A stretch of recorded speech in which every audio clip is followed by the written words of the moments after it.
बुद्ध की शिक्षाएं और बौद्ध धर्म के सिद्धांत।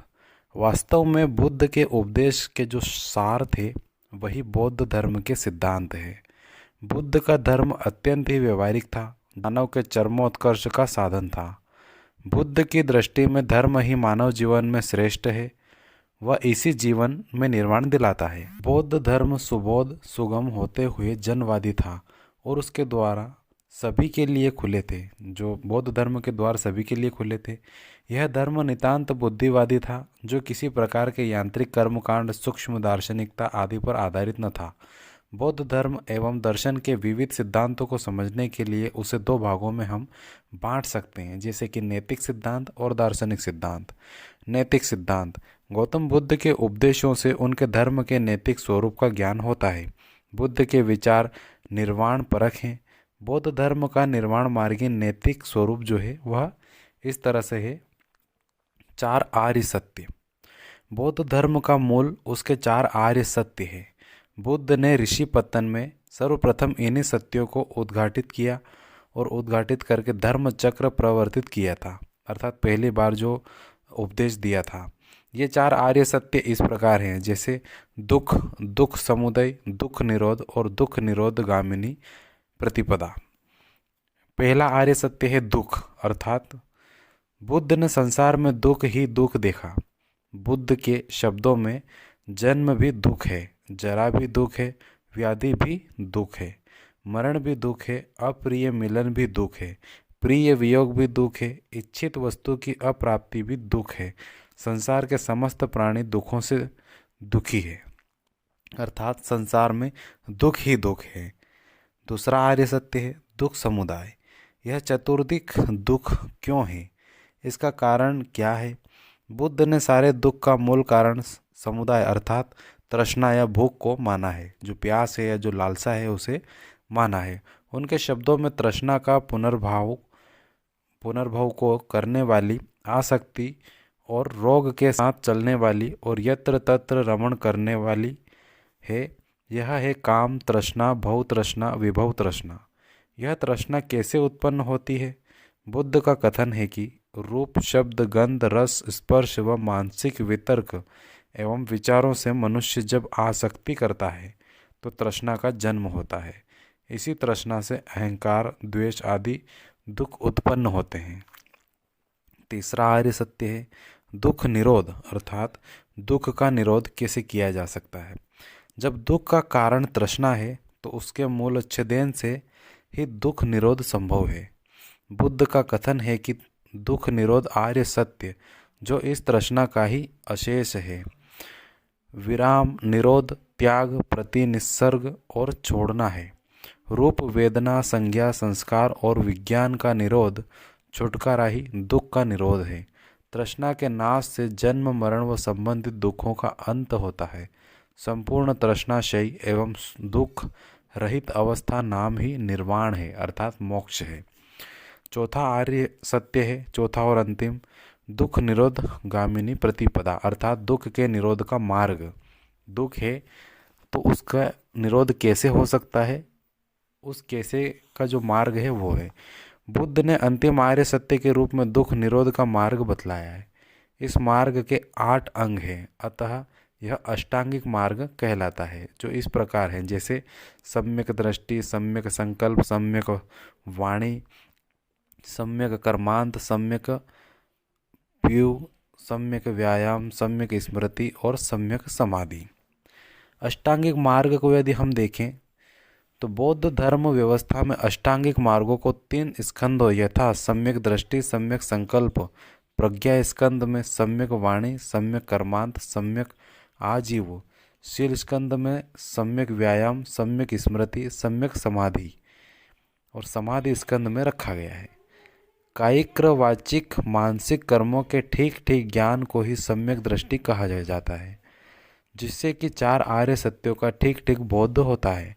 राग प्रति हिंसा रहित संकल्प सम्यक संकल्प है। विनम्रता व मधुरता से युक्त वाणी सम्यक वाणी है। सत्कर्म, सम्यक कर्मांत व विशुद्ध जीवन यापन की प्रणाली सम्यक आजीवन कहलाती है, आजीव कहलाती है। जो शील व प्रज्ञा स्कंदों के अंतर्गत आते हैं। विशुद्ध एवं ज्ञान युक्त प्रयत्न, सम्यक व्यायाम, काया वेदना चित्त और मन के धर्मों को ठीक स्थितियों उनके मिलन, शीर्ण, विध्वंसी आदि होने से सदा स्मरण रखना सम्यक स्मृति व चित्त की एकाग्रता को सम्यक समाधि कहते हैं। मुख्य कुछ नैतिक सिद्धांत या उपदेश हैं, जैसे कि बुद्ध ने कहा था, भिक्षुओं, वे कौन से धर्म हैं जिन्हें स्वयं जानकर, स्वयं साक्षात्कार कर, पहचान कर मैंने तुम्हें उपदेश दिया है, जिन्हें तुम अच्छी तरह सीख कर बढ़ना। वे हैं 4 स्मृति प्रस्थान, 4 सम्यक प्रस्थान, 4 रिद्धिपाद, 5 इंद्रियां, 5 बल, 7 बोध्यंग और 8 अष्टांगिक मार्ग।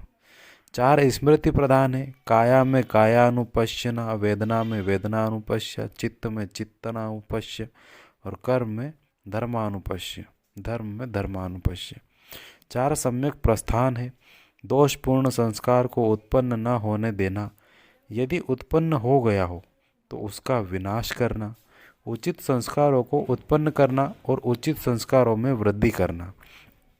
5 इंद्रियां हैं, श्रद्धा, वीर्य, स्मृति, समाधि व प्रज्ञा, जिनमें से स्वयं का आध्यात्मिक विकास करना।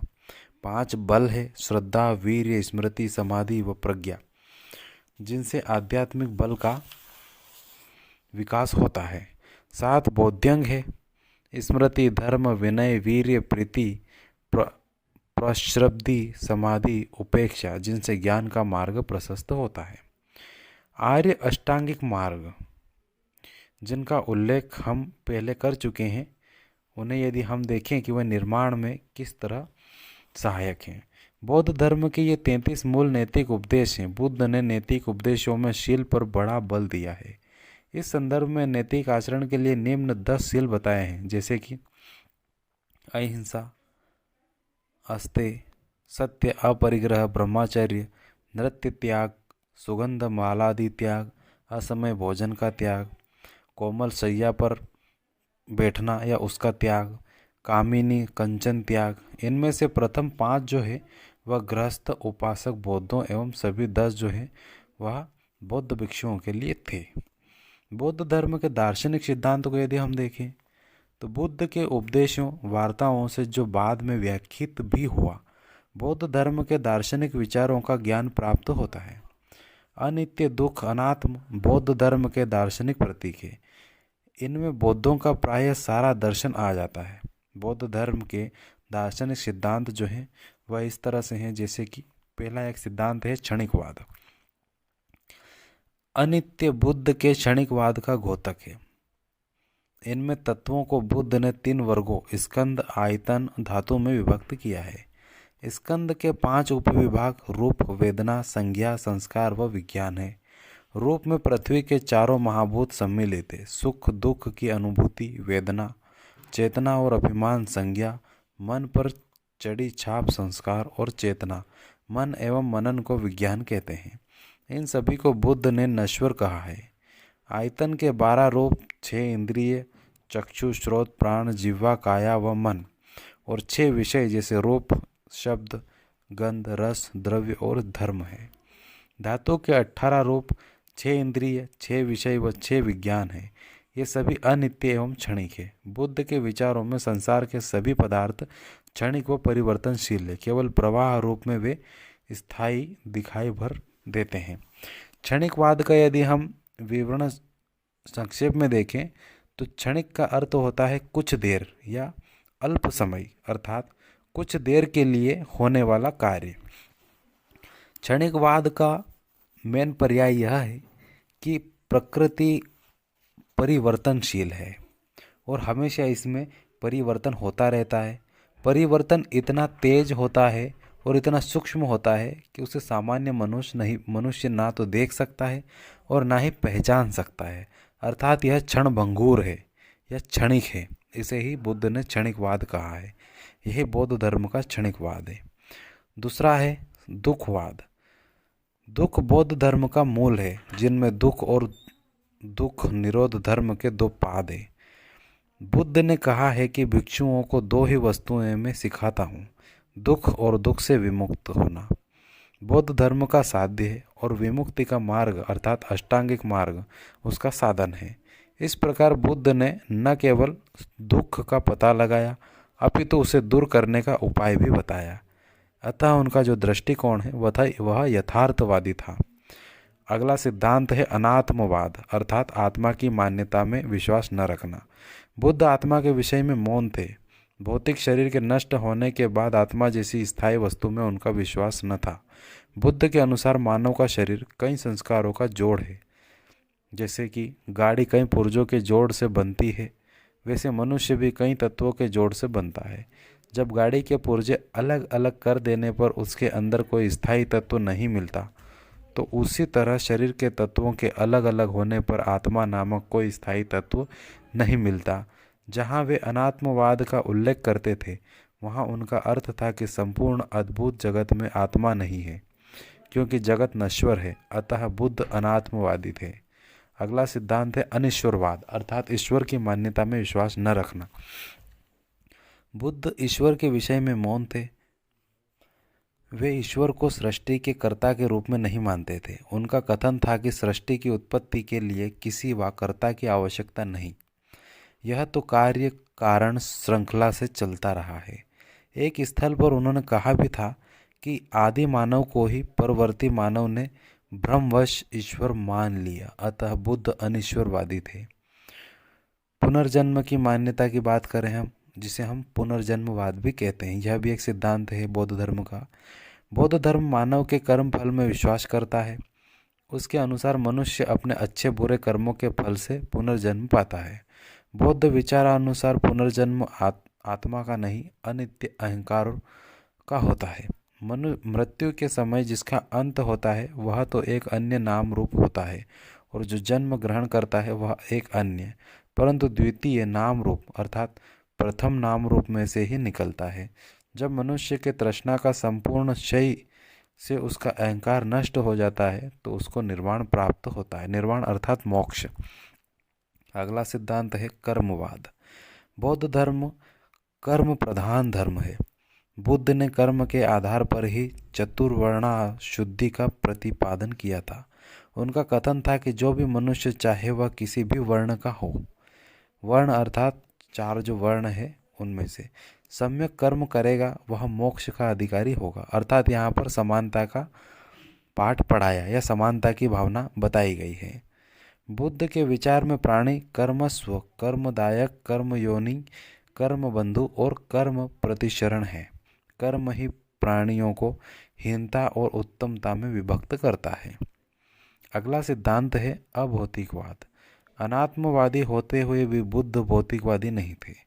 उनका कथन था कि वही जीव है, वही शरीर है, दोनों एक है। ऐसा मत होने पर ब्रह्मचर्य वास नहीं हो सकता।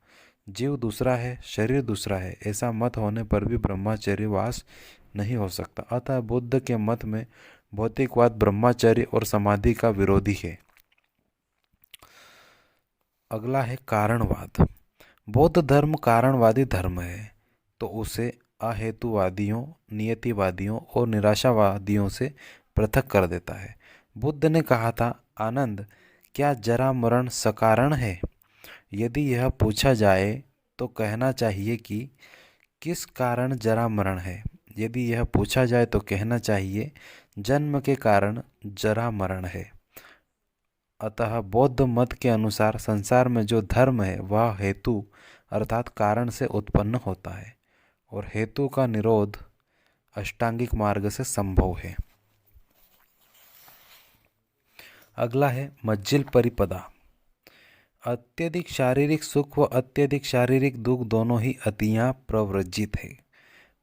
बुद्ध का कथन है कि एक तो यह काम सुख में लिप्त होना जो हीन है, ग्राम्य है, पृथक्जना के योग्य है, अनार्य और अनर्थ से संयुक्त है, और दूसरा यह जो अपने को कष्ट देता है वह भी दुख है, अनार्य और अनर्थ से भरा हुआ है। इन दोनों अतियों के बीच के मार्ग मध्यम प्रतिपदा मध्यम मार्ग को गौतम बुद्ध ने उपयुक्त बताया है। मध्यम मार्ग में 12 मार्ग अलग अलग बताए गए हैं। अगला है निर्वाण, अंतिम। बौद्ध धर्म का चरम लक्ष्य है निर्वाण अर्थात मोक्ष। जो उपरोक्त जो हमने सिद्धियां देखी या सिद्धांत देखे हैं उनके अनुगमन पर प्राप्त किया जा सकता है।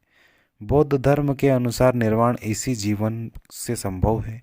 निर्वाण का अर्थ है दीपक की तरह बुझ जाना। वासना व अंधकार के नष्ट होने पर निर्वाण प्राप्त होता है। इसी का दूसरा नाम विमुक्ति व अमृत है। यही बौद्ध धर्म के नैतिक सिद्धांत और दार्शनिक सिद्धांत है। धन्यवाद।